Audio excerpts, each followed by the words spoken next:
Buenas tardes. Vamos a proseguir el programa previsto para la tarde de hoy. Me acompañan en la mesa la rectora magnífica de la Universidad Católica de Ávila, a su derecha doña Lidia Jiménez, presidenta del Consejo Directivo de la Universidad, y a su derecha doña Sara Goyardo, doctora profesora de la Universidad Católica de Ávila, y por supuesto tenemos el honor de contar hoy con la presencia de don Richard Sen, que nos va a hablar sobre Santa Teresa y la tarea de reforma como renovatio accomodata. El doctor Richard Sen nace en 1951 en California, Estados Unidos. Es profesor visitante en Historia de la Filosofía y en Teología en el Departamento de Teología Sistemática de la Catholic University of Eichstätt, Ingolstadt, donde desempeña el cargo de rector de 2011 a 2014. Desde 1971 es miembro de la Orden de los Dominicos de la provincia de California. Tras los estudios iniciales en Filosofía y Teología en California, el doctorado en Teología Dogmática en la Ludwig-Maximilians-Universität de Múnich, Alemania, y una beca de investigación postdoctoral para la edición de textos medievales en la Academia Bávara de Ciencias, fue profesor de Teología Sistemática en la Graduate Theology Union, en Berkeley, de 1990 a 2011.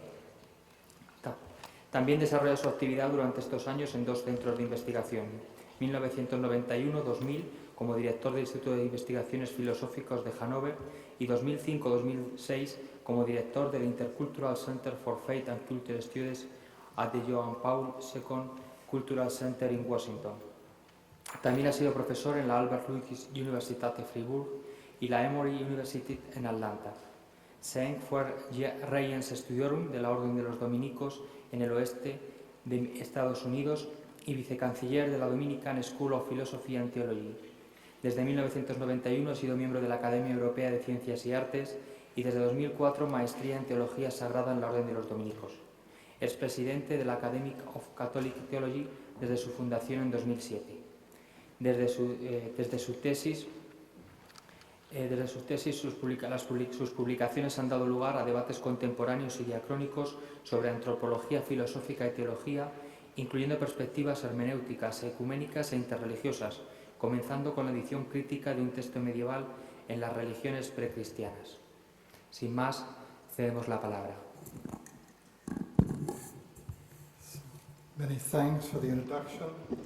Muchas gracias por la presentación.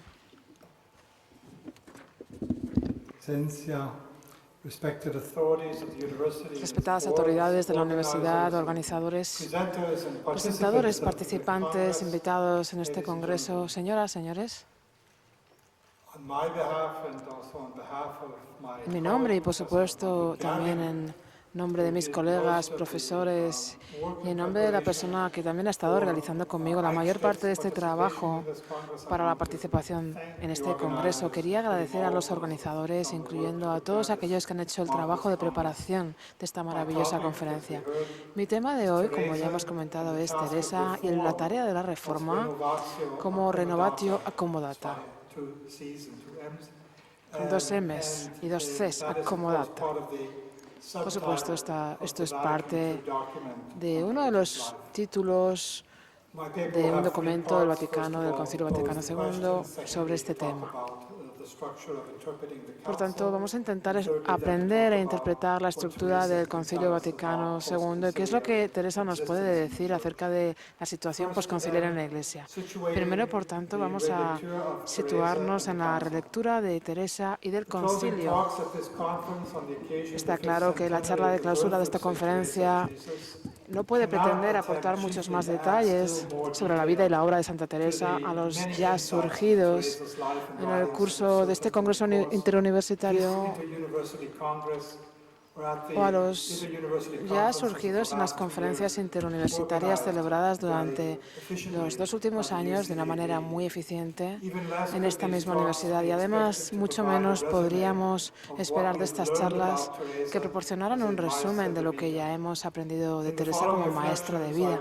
Por tanto, en estas reflexiones me gustaría echar un vistazo a lo que Teresa puede ofrecer a una iglesia y a una sociedad más amplias, preguntándonos acerca de su contribución a aquello que bien podría sonar como una tarea aislada y en la actualidad una tarea bastante anacronista, que el Concilio Vaticano II ha venido a denominar sin mucho entusiasmo universal como la Renovatio Accomodata, que sería más bien como una actualización de lo que sería la vida consagrada. Podría parecer quizá un enfoque demasiado estrecho para utilizar como una reflexión final en esta conferencia sobre una figura tan fascinante y tan atractiva. Esto de considerar los 500 años del nacimiento, del centenario del nacimiento de Teresa a través del enfoque de los 50 años del Vaticano II, de su decreto Perfecte Caritatis y del año de vida consagrada, tan actual y al mismo tiempo tan fuera de lugar. La pregunta sería, ¿qué puede ganar la hermenéutica de la Reforma conciliar a través de la hermenéutica de la Reforma teresiana? Y también preguntarnos de qué forma el decreto conciliar sobre la vida religiosa, el Perfecte Caritatis, aunque no cita en ningún momento a Teresa, ¿en qué sentido puede mostrar nuevos signos de vida cuando se lee en conjunción con el camino de la perfección? Teresa y el Concilio Vaticano II, signo de interrogación.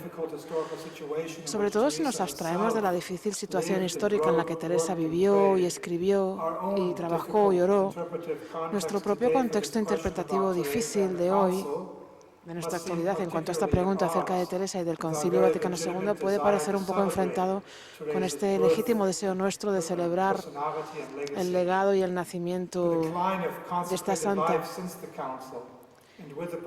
La decadencia o la disminución de la vida consagrada a partir del concilio y sobre todo la disminución de las voces y del alcance que las mujeres proporcionaban a la Iglesia antes del concilio es tan obvio que uno podría recordar fácilmente la leyenda de la Sibila de Cumas, de la que se dice que ofreció al último emperador romano, Tarquinio el Soberbio, la oportunidad de comprar a un precio extremadamente alto la colección de libros sibilinos más antigua de Grecia.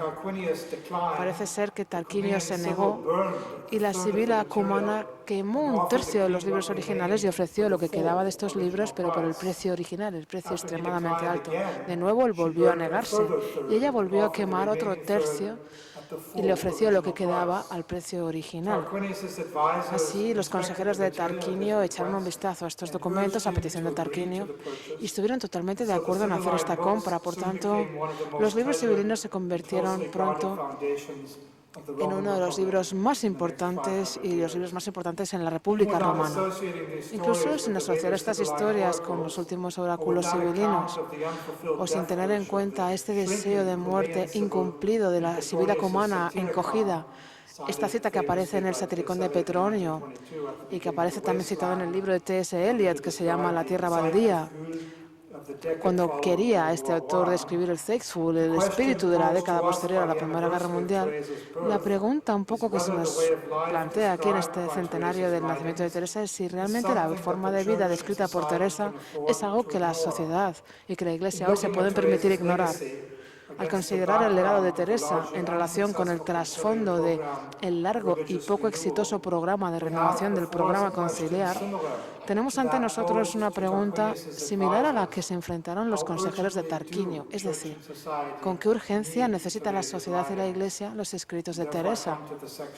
Voy a ir, por tanto, a la segunda parte de esta conferencia, es decir, el concilio y sus afirmaciones acerca de la vida consagrada, o bien el concilio y la tarea de la reforma que hemos venido a llamar Renovatio Accomodata, es decir, una actualización y una recuperación. El 40º aniversario del concilio ha dado lugar a numerosas investigaciones históricas con el objetivo de documentar los debates previos al concilio y sobre todo los que se celebraron durante el concilio, en el cual, tras intensas negociaciones, se acordaron al final 16 documentos híbridos donde podemos ver claramente las posiciones tanto de continuidad como de discontinuidad con la tradición católica romana. Nunca fue algo oculto realmente, pero hemos podido ver un carácter heterogéneo de todos estos documentos mucho más evidente que antes. Y los debates recientes acerca de este legado de este Concilio Vaticano II, ahora que estamos ya en el 50º aniversario, se han centrado más en la cuestión del valor normativo de las tensiones fáctimas de los documentos y en cómo se han recibido tras el concilio. El número de intérpretes que aceptarían o que rechazarían estas finales declaraciones del concilio como innovadoras o como repetitivas es cada vez menor. Por tanto, tenemos 4 interpretaciones, las más importantes del concilio, justo después del concilio. Y aún así ya se han vuelto obsoletas, pero serían las siguientes 4. Primero, considerar los documentos del concilio como totalmente nuevos o como una ruptura con el pasado y, por tanto, aceptarlos o rechazarlos. O simplemente considerar que estos documentos son simplemente posiciones convencionales y, de nuevo, por tanto, por esa razón, rechazarlos o bien aceptarlos. Está claro en la actualidad que estos documentos son más bien como textos aceptables, textos negociados, que muestran las intensas negociaciones que tuvieron lugar entre 1962 y 1965, pero el debate hoy en día se ha trasladado más a la idea de si estas posiciones son contrarias y contradictorias o si realmente son merecedoras de síntesis. Si son contradictorias, entonces tenemos que volver a la polarización de los años conciliares y posconciliares y decidir simplemente escoger una línea argumental. En cambio, allí donde veamos que hay una posible hermenéutica de la reforma, como ha venido a llamarse todo este debate, si vemos que puede existir una síntesis de estas dos posiciones de continuidad y de discontinuidad, entonces estos textos podrían realmente garantizar un nivel más elevado de contundencia y mostrarnos un camino a seguir, un camino que pueda ser genuinamente conciliar y conciliador al mismo tiempo. Este tipo de desarrollo es posible según lo que Newman ha llamado genuino. El desarrollo genuino, por tanto, es la única alternativa a las corrupciones generadas por el estancamiento, por la ruptura, por una deficiencia en la innovación o bien por un exceso en esa innovación. Y justo este desarrollo genuino es lo que se necesita para la hermenéutica gemela descrita por Paul Ricoeur en su última gran obra. Esto es lo que se necesita, una tarea conjunta de lo que sería un ars memoriae y su correspondiente ars obibiones. Según se expresa en el título del derecho conciliar sobre la vida religiosa, cuando hablamos de la renovatio accomodata, vemos que tenemos realmente un programa en este renovatio con dos frentes diferentes. Sería, por un lado, una recuperación y, por otro lado, una refiguración de las fuentes. Así, nuestras preguntas acerca de Teresa y del concilio también tendrían entonces un doble aspecto. Es decir, ¿qué nos ha pedido el concilio que recordemos y qué nos ha pedido el concilio que olvidemos acerca de la teoría y de la práctica de la vida consagrada, por un lado, y por otro, qué es lo que nos enseñan los escritos de Teresa acerca de estos dos artes complementarios? Es claro, es evidente que nos llevaría más allá de los límites de esta reflexión el seguir la dinámica de algo como la renovatio accomodata, echándole un vistazo al resto de los documentos producidos por el concilio. ¿Por qué? Porque las cuestiones contenciosas, las cuestiones que llevaron a debate, muy a menudo eran demasiado específicas a cada una de las reglas, a cada decreto, a cada declaración, como para permitir una evaluación generalizada acerca de todo esto. También hay que decir que ha habido grupos de defensores de la continuidad y de la discontinuidad en cuestiones como, por ejemplo, la libertad religiosa, sobre la cual los obispos norteamericanos estaban mucho más a favor de la posición innovadora de lo que lo estaban sus contrapartes europeas, quienes, al contrario, estaban mucho más a favor de la innovación en cuestiones de colegialidad. Por tanto, vemos diferentes opiniones, diferentes grupos, diferentes posiciones. Lo mismo vemos, las mismas voces vemos en el debate sobre la constitución pastoral. Es lo mismo. En el debate sobre esta constitución pastoral vemos también una diferencia entre aquellos que querían enfatizar el Gaudium et Spes del mundo contemporáneo y aquellos que querían sería el Gaudium et Spes como alegría, y aquellos que querían prevenir a los padres del concilio para que evitaran el luctus et angor, las lágrimas, el miedo, si es que querían realmente albergar alguna esperanza realista para este mundo contemporáneo nuestro. Al final hay que decir que el documento adoptado por el concilio es bastante paradigmático, no solamente en su ejecución, pero también en su intención. Me gustaría decir alguna palabra más, y es que Gaudium et Spes se ha considerado por sus proponentes como la tierra prometida, como el paraíso del concilio. Hablamos del año 1965, cuando se cerró el Concilio Vaticano II. Tenían presión para cerrar este concilio y por eso hubo la prisa que hubo. En el año 63 y en el año 64, antes de terminar este documento, Lucas Bisher, un conocido teólogo, reformador y observador formal del Consejo Mundial de Iglesias, realizó una exitosa intervención criticando los documentos iniciales de la Constitución Pastoral, porque según él se le daba un sentido demasiado positivo a la frase de los signos de los tiempos. Al final, en el documento final, en el documento acordado, se le dio a esa frase un sentido más restrictivo, digamos que se le dio un sentido un poco más ambiguo, un poco más ligero. Esto fue un poco la reflexión que hizo este teólogo, este reformador, que estaba preocupado por si realmente esta frase daba una imagen demasiado inocente del mundo. Realmente era un poco olvidar a través de esta frase tan positiva la tentación o olvidar un poco esa manera de acomodarse de la Iglesia, esa figura de los signos de los tiempos. Por tanto, se adoptó de una manera más sugestiva, más templada y más suave, aunque aún así seguía siendo un poco confusa dentro del concilio. Menos éxito tuvo, en este sentido, menos éxito tuvo la intervención de Karl Rahner, que se dirigió en la conferencia de obispos alemanes en 31 de agosto del año 65, que hablaba él estaba en contra de adoptar el Gaudium et Spes como constitución pastoral.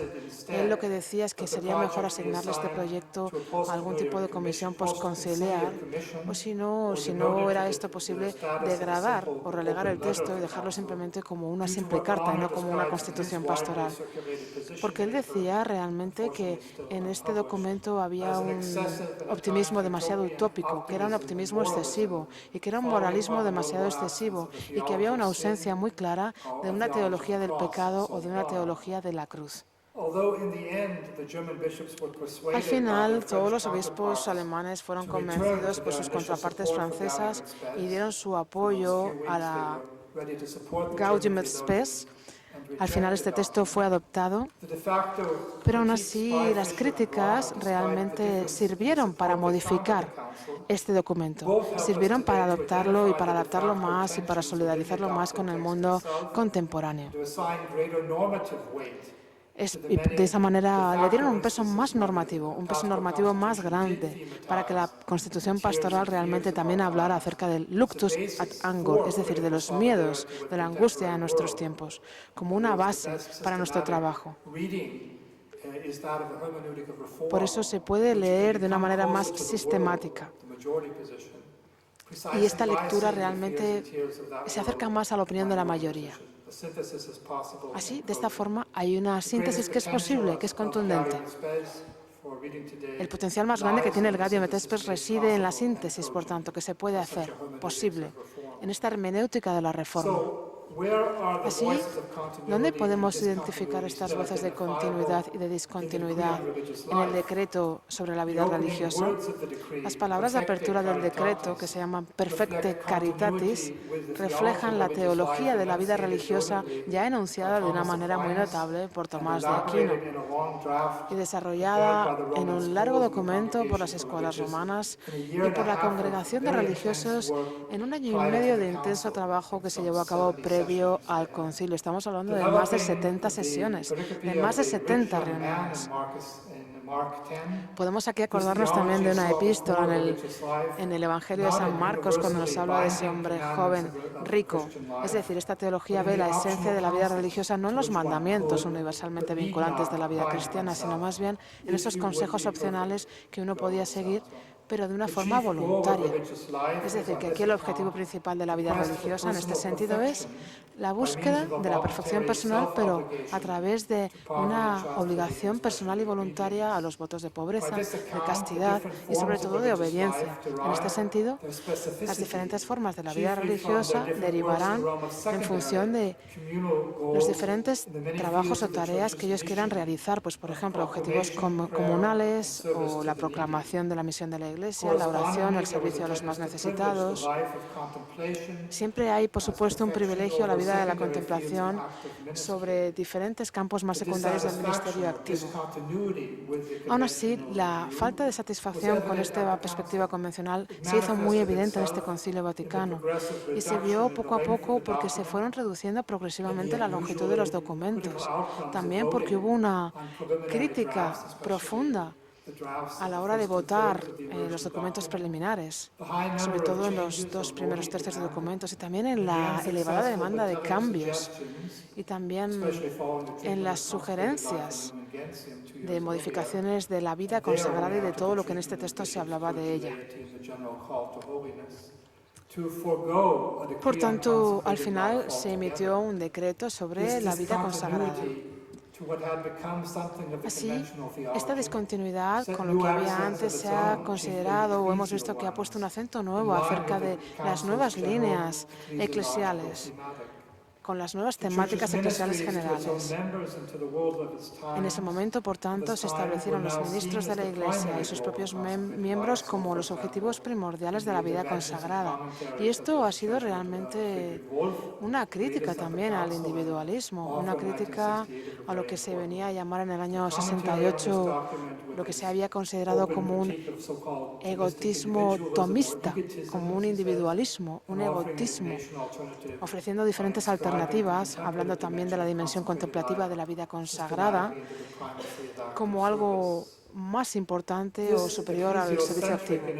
Esta innovación eclesiocéntrica, haciendo un poco de énfasis en el tema de la importancia de los ministros de la Iglesia, no solamente tenía que ver con la forma de vida contemplativa que tiene que ver con la Iglesia y con la sociedad, pero también con la diversificación y la pluralización de la vida consagrada para incluir un poco a los institutos seculares y también con una nueva generalización de la llamada a la santidad y de la contemplación. En esto son expertos los carmelos, cuando hablaban también de un privilegio que no sea solamente de las órdenes religiosas. Es decir, que la posición mayoritaria de la discontinuidad estaba un poco buscar una dimensión eclesiástica en la vida religiosa. Por un lado, por tanto, este programa eclesial del concilio pedía una subordinación de los institutos religiosos a las iglesias locales, incluyendo, por supuesto, la restricción de la exención papal. Y vemos cómo se busca también en diferentes documentos, se hacen diferentes afirmaciones acerca de este decreto sobre la vida consagrada, y se dice que la preocupación principal de los obispos era el tener una regulación apropiada sobre las relaciones de las órdenes con las diócesis. De hecho, tener una sensación de una inscripción de estas órdenes dentro de las estructuras ministeriales pastorales controladas por los propios obispos. Esto explica el interés episcopal más grande en las órdenes religiosas de los sacerdotes, mucho más en estas órdenes que en lo que se llamaban los institutos de las hermanas o de los hermanos no ordenados. Y esto también introduce una ambivalencia adicional dentro de la dinámica de la acomodación.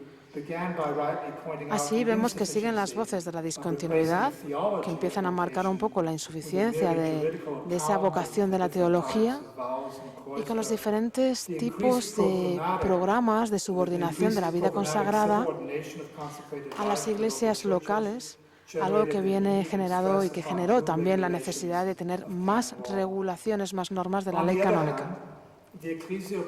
Por otro lado, el programa eclesial del concilio también promovió la aplicación de lo que antes se había asociado más con la vida religiosa como una forma diferente de comunidad cristiana, pero ahora se le identificaba más como una existencia cristiana en general. Es decir, que cuando hablamos de una santidad para todos los cristianos, aunque estén en diferentes caminos, todos los cristianos son llamados. Todos los cristianos son llamados a la santidad. Y en estos consejos evangélicos, donde parece que solamente hay unos cuantos que se consagran, son como un signo analógico de la llamada de todos los cristianos. Esto está clarísimo en los documentos del concilio. Esta importancia de los consejos evangélicos para la existencia cristiana en general ya se han expresado en el concilio hace 2 años antes en el Lumen Gentium, en el número 44. Y se dice que la profesión de los consejos evangélicos aparecen como un signo que pueden y que deben ser atractivos para todos los miembros de la Iglesia, para que todos cumplan con las obligaciones de sus vocaciones cristianas.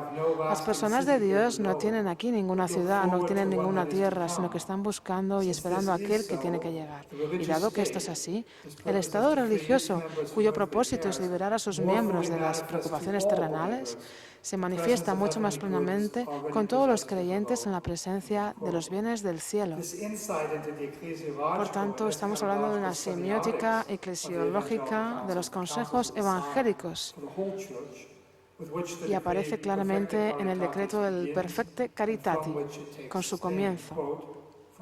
Y se dice en la Perfecte Caritatis que el Sínodo Sagrado ya ha mostrado en la Constitución de la Iglesia que la persecución de la caridad perfecta o la Perfecte Caritatis a través de los consejos evangélicos obtiene su origen de la doctrina y del ejemplo del Maestro Divino y se revela a sí mismo como un signo espléndido del reino celestial, en latín con citas. Por tanto, pretende hablar de la vida y de la disciplina de estos institutos cuyos miembros han decidido hacer de su profesión la castidad, la pobreza y la obediencia y proporcionarles ayuda para las necesidades de su tiempo. Por tanto, en este Perfecte Caritatis aparece claramente la explicación de toda esta semiótica de los consejos evangélicos. Hablamos, por tanto, de la pobreza en el número 12, hablamos también, citado en latín, de la pobreza, con el número 13, citando en latín de nuevo, y también de la obediencia, que aunque no aparece explícitamente llamada signo en el Perfecte Caritatis, sí que aparece en los actos, en los sufrimientos y en el sacrificio de Jesús. Por tanto, es una refiguración. Así, se le llama a toda la Iglesia a atender la pobreza, la castidad y la obediencia, que sería vivir en la conciencia de todo aquello que es frágil y todo aquello que está fragmentado. Es decir, buscar siempre la esperanza de la perfección. Algunas de las tensiones centrales que aparecen en estos decretos es cuando vemos pasajes muy familiares de continuidad que hacen hincapié en las identidades de estos grupos que se consagran a sí mismos a los consejos evangélicos y luego al mismo tiempo vemos pasajes o fragmentos que son más innovadores, que hablan más de la lógica semiótica, de la pragmática, de los votos, de una iglesia más amplia. Con esto voy ya a la parte tercera de mi presentación, Camino de Perfección y la hermenéutica de la Reforma teresiana. La breve obra de Teresa de 1566 se centra en la oración interior y en las condiciones internas y externas que la fomentan.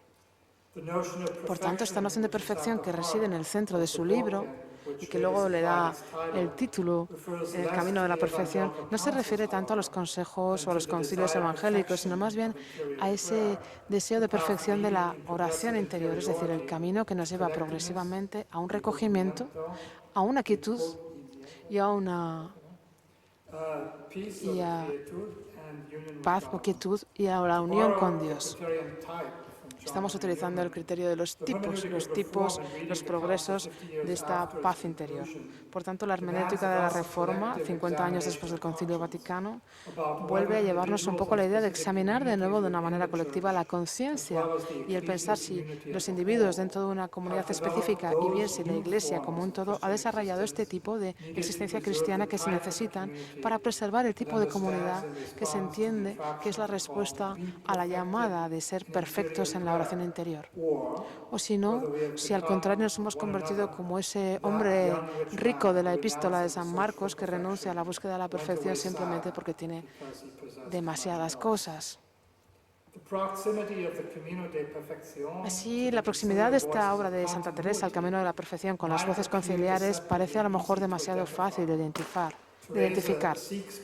Lo que Teresa busca en su reforma es establecer una comunidad diferente dentro de la Iglesia, una comunidad en la que se pueda fomentar la búsqueda de perfección de los individuos, en la que se pueda estimular la oración interior. Por tanto, para la hermenéutica de una reforma conciliar, la pregunta sería más bien si el estar devotos a la oración interior se puede entender al mismo tiempo, tanto por su carisma, el hecho de rezar de manera interior, y también como un signo eclesiológico, un signo especial, un signo que podría aplicarse tanto a la particularidad eclesial y a la universalidad eclesial, es decir, a la contemplación y al servicio, condicionándose mutuamente y estimulándose la una a la otra. Permítanme, si les parece bien, como simple letrado, hacer una serie de reflexiones acerca de lo que supondría la oración interior para hablar de las implicaciones eclesiásticas de esta obra de Santa Teresa, del Camino a la Perfección. Cuando hablamos de la oración interior, primero como algo que solamente concerniría a unos pocos y luego como señal y símbolo que nos concierne a todos. Por una parte está claro que Santa Teresa escribe para el beneficio de sus hermanas, pero en este caso no es realmente el objetivo inmediato de su trabajo. Por supuesto que le sirve a ella y a su comunidad de Carmelita para compartir las intenciones de renovación y de innovación de la comunidad en sí misma, es decir, una comunidad que hay que reformar para proporcionar mejores condiciones que nos lleven a la oración interior. Al mismo tiempo, en el capítulo 34 del Camino de la Perfección, ella anima a sus hermanas a compartir esta visión más allá de la comunidad carmelita. Por tanto, ella escribe y reescribe sus obras con estas intenciones para sus lectores.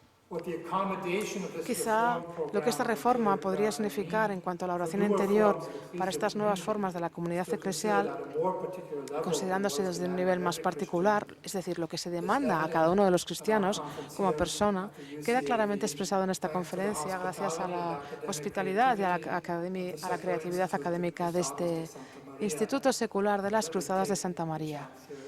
A toda esta organización quería agradecerles, por supuesto, por su hospitalidad, por su organización, por su iniciativa de fundar este instituto dentro de esta universidad, porque realmente está siendo algo maravilloso. Aquí los grupos religiosos de todo tipo pueden verdaderamente unir fuerzas en todas las iglesias, así que gracias realmente por ello.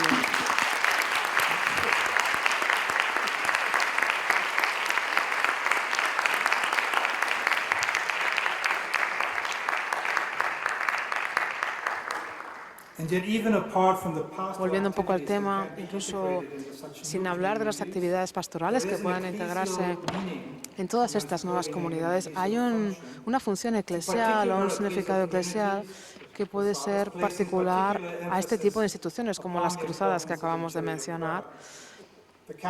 Realmente en el Concilio Vaticano se habló del tema de la pluralización y no solamente para defender y para expandir la pluralidad de las órdenes religiosas para que pudieran tener nuevas formas de vida consagrada, como institutos sagrados, institutos seculares, diferentes cosas, pero también para hacer más concreta la recepción de esta función triple de esta tropa de Cristo, esta función triple como profeta, como sacerdote y como rey. Así que aquí empezamos a hablar ya de todos, todo el mundo, todas las personas que han sido bautizadas en una comunidad cristiana y todas las personas que forman parte de las iglesias son llamados a tres tipos de servicio. Pero de la misma forma que la diferenciación del trabajo es un signo de una sociedad avanzada, pues lo mismo es un signo de la gracia de los cristianos que son llamados y dotados de formas particulares para cada una de esas tres tareas específicas. Las iglesias locales no responderían de forma adecuada a esta llamada triple si no tuvieran otras instituciones, otras comunidades por debajo que estuvieran ayudando y que se estuvieran dedicando a la proclamación o a la oración, a ayudar a los más necesitados. No existiría ninguna iglesia local que no podría sobrevivir si no tuviera a otras personas ayudando o si negara los temas prácticos de los días del día a día, si no hubiera una oración vibrante, si no cuidara de aquellos que más lo necesitan. Realmente, un cristiano no puede declararse a sí mismo cristiano si no se ocupa de estas tres tareas, de estos tres trabajos. Es decir, sería lo mismo que si un teólogo o un obispo no rezara, o si un trabajador social no creyera, o si un hombre y una mujer que rezaran interiormente no rezaran también exteriormente. Por tanto, esta hermenéutica de la Reforma rechazará la rivalidad entre las tareas y el carisma dentro de la Iglesia.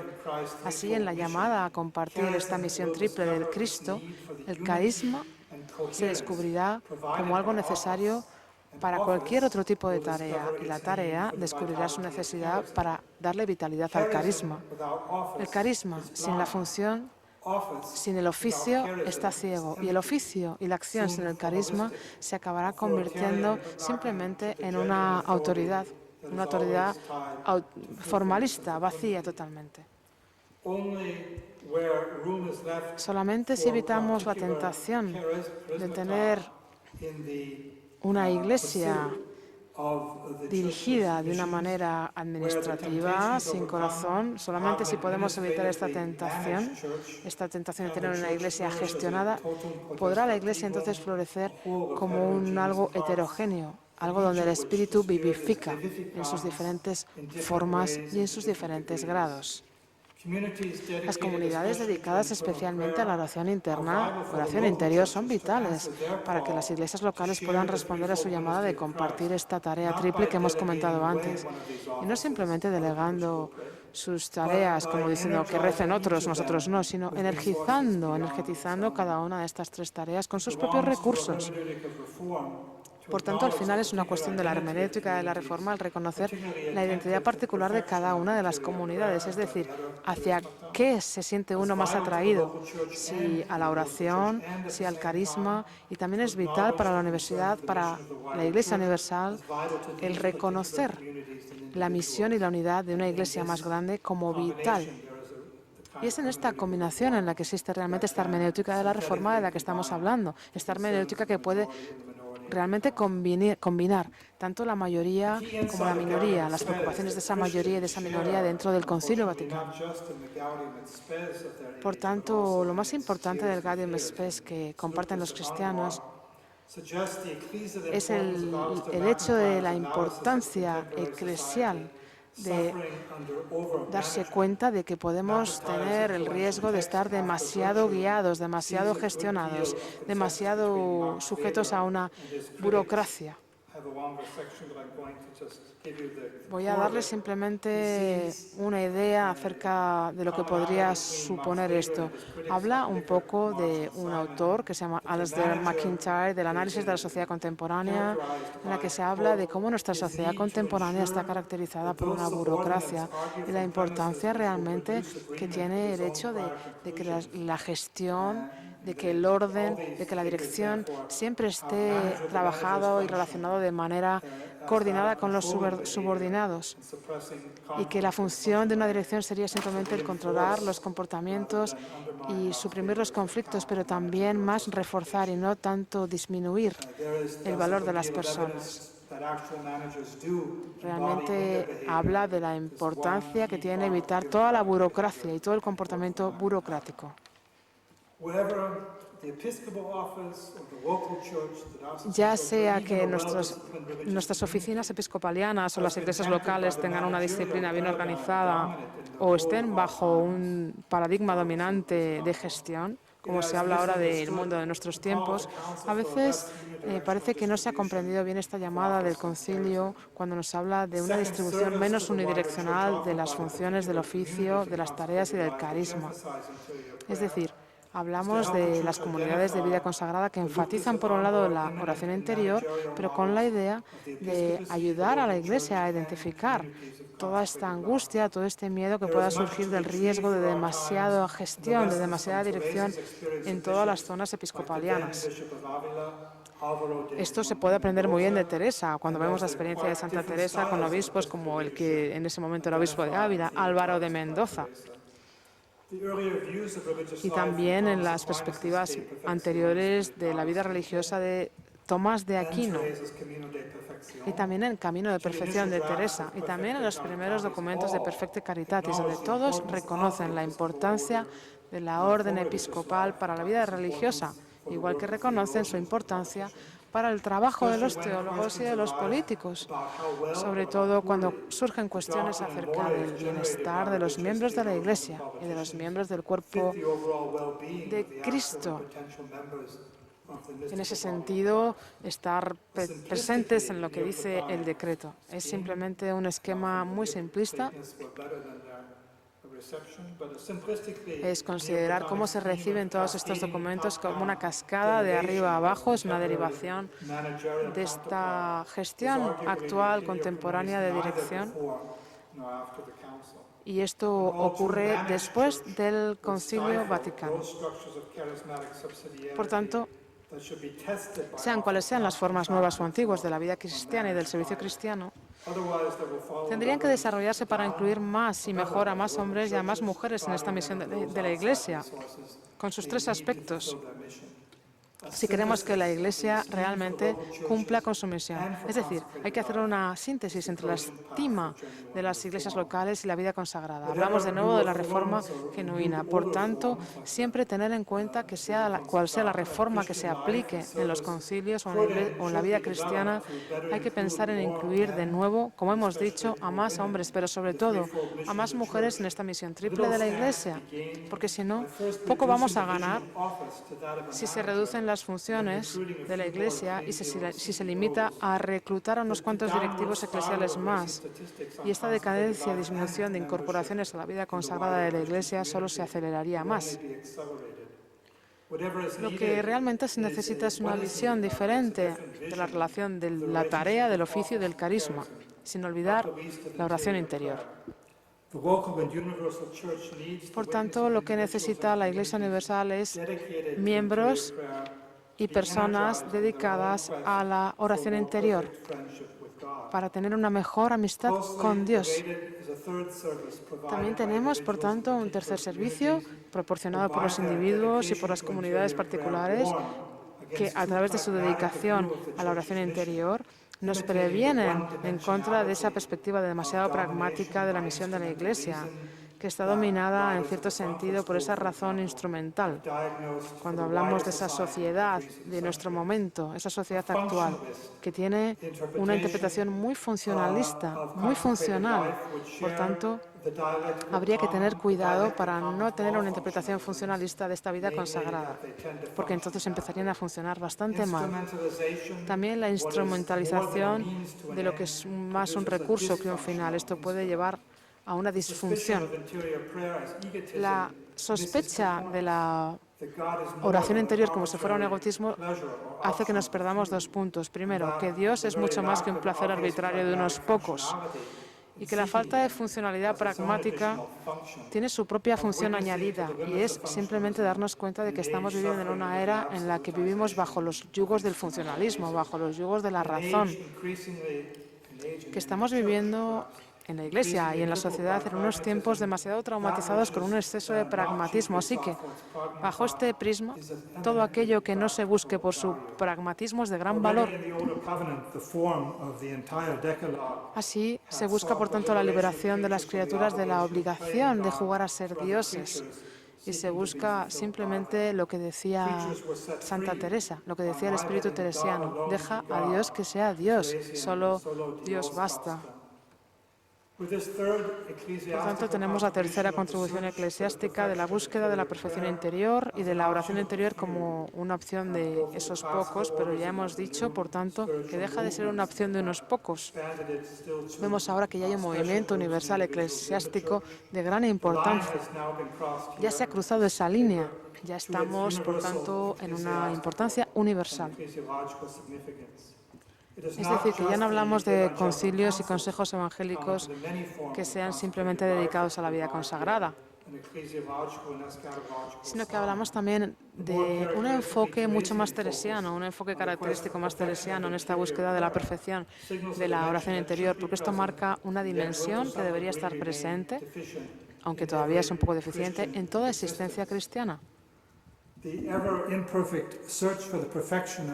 Por supuesto, la búsqueda de la perfección con la relación con Dios en oración es necesario, pero sigue siendo insuficiente, sobre todo tal y como lo explica en los últimos capítulos, en los últimos 8 capítulos del Camino a la Perfección. Y Teresa nos recuerda siempre que el camino hacia la perfección de la oración nunca llega a su fin, que la perfección de la oración sigue siendo algo a adquirir, igual que nosotros seguimos siendo viajantes, viajeros. Si meditamos en el texto del Padre Nuestro, el camino de perfección de Teresa ejemplifica cómo la oración interior fluye y surge de nosotros y nos anima y nos da vida para ejercer las oraciones escritas de la Iglesia. Sin oración interior, la liturgia se convertiría en un ritualismo, en una publicidad de carnaval. La proclamación de la palabra de Dios se convertiría en ideología y en autoafirmación. Y el liderazgo pastoral se convertiría en una gestión y en una búsqueda del honor y del poder personal. Lo que el cristianismo tiene que ofrecer al mundo es, por encima de todo, la oportunidad de acercarnos a Dios. Al declarar a Santa Teresa en 1970 doctora de la Iglesia, la primera mujer reconocida como tal, el Papa Pablo VI destacaba esta dimensión teocéntrica y cristológica en la enseñanza de esta maestra de vida. Por tanto, este camino de perfección no puede ser exclusivo para unos pocos. Eso es imposible. Buscamos, por tanto, el amor al prójimo, la entrega, el soltarse y la humildad, algo que no se puede reservar a unos pocos. Todas estas cosas son necesarias para cualquier existencia cristiana genuina, para cualquier persona y para una iglesia viva. Y también son el lugar en el que debemos buscar la síntesis entre la oración interior y la oración exterior, la relación con el otro y con los demás, lo que estamos haciendo hoy, lo que ya hemos hecho en estos días. Aquí tenemos, por tanto, ese lugar de la síntesis del Nova y Vetera en la hermenéutica de la Reforma, Reforma conciliar y Reforma teresiana. Todavía nos queda mucho que aprender sobre nosotros mismos, sobre nuestra Iglesia y sobre nuestros tiempos de Teresa de Jesús, maestra de vida. Gracias.